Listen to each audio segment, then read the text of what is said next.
à notre invité, là, Samson. Comment vous avez travaillé? Quand on n'a pas je dirais, de données officielles, on travaille par rapport au quotidien. Comment vous avez fait votre livre? Comment vous êtes parti de quelle banque de données? Je présume les quotidiens, les archives des quotidiens, les choses comme ça. Et aussi quelques enquêtes personnelles. Est-ce que vous pouvez nous en dire plus? Oui, quand on n'a pas de données officielles, quand on travaille sur un sujet fantôme, c'est un peu compliqué, certes, mais j'ai passé plusieurs mois et je me suis dit, s'il y a eu des observations, il y a sûrement des traces sur Internet. Parce qu'aujourd'hui, quand même, sur Internet, il y a des traces de tout. Et c'est là où j'ai commencé par fouiller. Fouiller. Quand je prenais un pays, je fouillais absolument tout ce que je pouvais avoir comme données.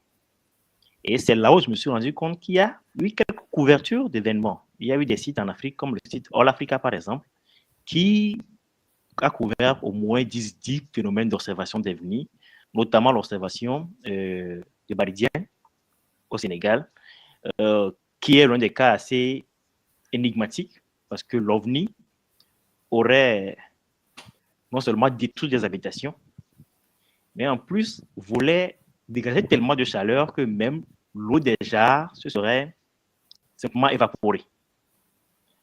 Donc, euh, avec ce genre de site, avec des bases de données, avec de la recherche, j'ai pu rassembler petit à petit les éléments.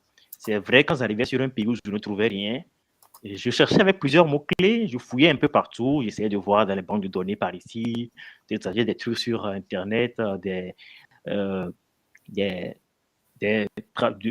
du travail que certaines personnes avaient fait de façon parcellaire ici et là. Il y a eu des ufologues américains qui, dans certains ouvrages, ont consacré 1 ou 2 pages au phénomène OVNI. En Afrique, par exemple, il fallait voir ça. Ils n'en parlent pas de façon forcément en profondeur. On le prend et puis on essaie de fouiller un peu de notre côté pour voir s'il peut y avoir des éléments ici et là.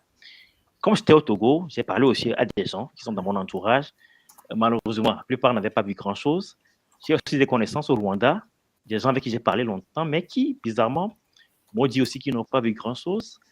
Je reviens sur le cas du Rwanda parce que c'est assez étonnant. C'est un pays où il y a beaucoup de collines, où le ciel est assez éclairé. Donc, ça m'étonne quand même qu'il n'y a eu rien de rapporté sur ce plan-là.